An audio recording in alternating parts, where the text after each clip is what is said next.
നമസ്കാരം. ചാനൽ 91 8 മണി വാർത്തകളിലേക്ക് സ്വാഗതം. ഇന്നത്തെ വാർത്തകൾ: യുവാവിനെ കമ്പിവടി കൊണ്ടടിച്ച് കൊലപ്പെടുത്താൻ ശ്രമിച്ച കേസിലെ പ്രതി റിമാൻഡിൽ.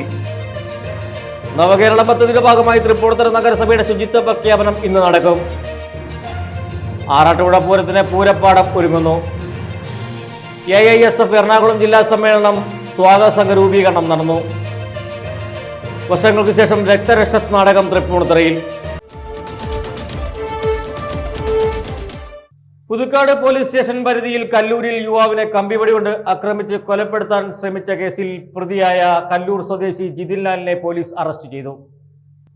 അക്രമത്തിൽ പരിക്കേറ്റ ജിതിൻലാലിൽ നിന്ന് 3 മാസം മുമ്പ് 10,000 രൂപ പലിശയ്ക്ക് കടം വാങ്ങിയിരുന്നു.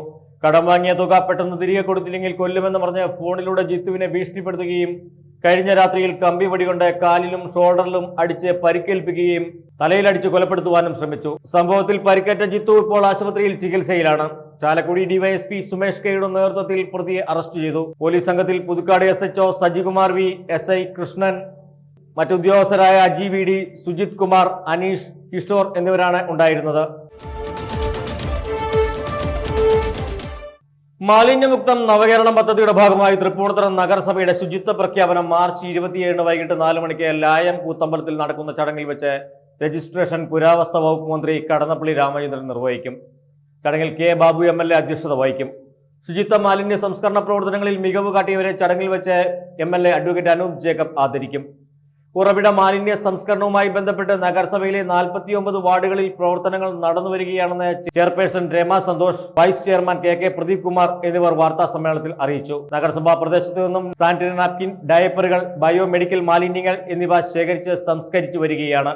ഈ പദ്ധതി നടപ്പിലാക്കിയ ആദ്യ നഗരസഭയാണ് തൃപ്പൂണിത്തുറ എന്നും ചെയർപേഴ്സൺ പറഞ്ഞു. പ്രസിദ്ധമായ ആറാട്ടുപുഴ പൂരത്തിന്റെ പൂരപ്പാടം സജ്ജമാക്കി തുടങ്ങി. തേവർ റോഡിന്റെ ഇരുവശത്തുമുള്ള 30 ഏക്കറിലധികം വിസ്തൃതിയുള്ള പൂരപ്പാടമാണ് ട്രാക്ടർ ഉപയോഗിച്ച് ഉഴുതുമറിക്കുന്ന ജോലികൾ പുരോഗമിച്ചുകൊണ്ടിരിക്കുന്നത്. പാടം ഉഴുതുമറിക്കുന്നതോടുകൂടി തറഞ്ഞു കിടക്കുന്ന ഭൂമിയുടെ ഉപരിതലത്തിലുള്ള സുഷിരങ്ങൾ തുറക്കുകയും ഈ സുഷിരങ്ങൾ വഴി വെള്ളം ഭൂമിയുടെ അടിത്തട്ടിലേക്ക് ഇറങ്ങുകയും ചെയ്യും. കാലം തെറ്റി വരുന്ന വേനൽ മഴയിലും പൂരപ്പാടത്ത് വെള്ളക്കെട്ട് ഉണ്ടാകാതിരിക്കാനാണ് ഭൂമി ഉഴുതുമറിക്കുന്നത്. പൂരത്തിന്റെ പ്രധാന ആകർഷണവും ഭക്തിനിർഭരവുമായ കൂട്ടിയെഴുന്നള്ളിപ്പ് നടക്കുന്നത് ഈ പാടത്ത് വെച്ചാണ്. അടുത്ത വർഷത്തെ പൂരം തീയതി വിളംബരം ചെയ്യുന്നതും ഈ പാടത്ത് വെച്ച് തന്നെയാണ്. ആറാട്ടുപുഴ ഉത്സവാഘോഷ കമ്മിറ്റിയുടെ നേതൃത്വത്തിലാണ് പൂരപ്പാടം സജ്ജമാക്കുന്നത്.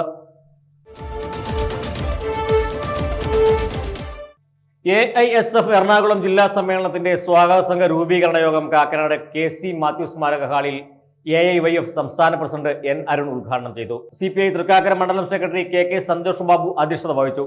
ജില്ലാ പ്രസിഡന്റ് CA ഫയാസ്, ജില്ലാ സെക്രട്ടറി ഗോവിന്ദ് S കുന്നുംപുറത്ത്, ജില്ലാ vice president Nandana M, AISF Thrikkakkara മണ്ഡലം പ്രസിഡന്റ് രവിചന്ദ്രൻ, CPI മണ്ഡലം സെക്രട്ടേറിയറ്റ് അംഗങ്ങളായ KP Albert, Pramesh V Babu, മണ്ഡലം കമ്മിറ്റി അംഗങ്ങളായ ടിനു സൈമൺ, ആന്റണി പരവര തുടങ്ങിയവർ പ്രസംഗിച്ചു.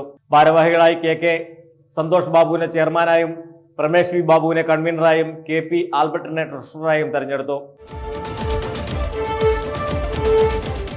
ഏരീസ് കലാനിലയത്തിന്റെ രക്തരക്ഷസ് നാടകത്തിന്റെ വരവേൽപ്പിനായി തൃപ്പൂണിത്തുറ ഒരുങ്ങുന്നു. അതിഭീമൻ വേദിയുടെ നിർമ്മാണത്തിന് തുടക്കം കുറിച്ചുകൊണ്ട് പുതിയകാവ് ക്ഷേത്ര മൈതാനിയിൽ തൃപ്പൂണിത്തുറ നഗരസഭ vice chairman KK Pradeep Kumar കാൽനാട്ട് കർമ്മം ഭദ്രദീപം കൊളുത്തി നിർവഹിച്ചു. കലാനിലയം അരനൂറ്റാണ്ട് മുമ്പ് അവതരിപ്പിച്ചു വന്ന സൂപ്പർ ഹിറ്റ് നാടകം അതിനൂതന സാങ്കേതിക വിദ്യകളുടെ കാലാനുസൃത മാറ്റങ്ങൾ വരുത്തിയാണ് ഇപ്പോൾ അവതരിപ്പിക്കുന്നത്. നാടകം 2 ഭാഗങ്ങളായി മാറ്റിയിട്ടുണ്ട്. ചാപ്റ്റർ 1 ഇപ്പോൾ അവതരിപ്പിച്ചുകൊണ്ടിരിക്കുന്നത്. വർഷങ്ങൾക്ക് ശേഷമാണ് രക്തരക്ഷസ് തൃപ്പൂണിത്തുറയിൽ എത്തുന്നത്. മൾട്ടിനാഷണൽ കമ്പനിയായ ഏരീസ് ഗ്രൂപ്പുമായി സഹകരിച്ച് ഏരീസ് കലാനിലയം എന്ന പേരിലാണ് രക്തരക്ഷസ് ആസാദർക്ക് മുന്നിലെത്തുന്നത്. 7.1 ശബ്ദമികവിൽ സിനിമയെ പോലും വെല്ലുന്ന തരത്തിലുള്ള നൂതന സാങ്കേതിക വിദ്യകളോടെയാണ് നാടകത്തിന്റെ സെറ്റുകൾ ഒരുക്കിയിരിക്കുന്നത്. ഏപ്രിൽ 2 വാരത്തോടെ നാടകം അവതരിപ്പിച്ചു തുടങ്ങും. ഇതോടെ ചാനൽ 91 8 മണി വാർത്ത സമാപിച്ചു. വീണ്ടും നാളെ 8 മണിക്ക് കാണുന്നതുവരെ ഏവർക്കും ശുഭദിനം.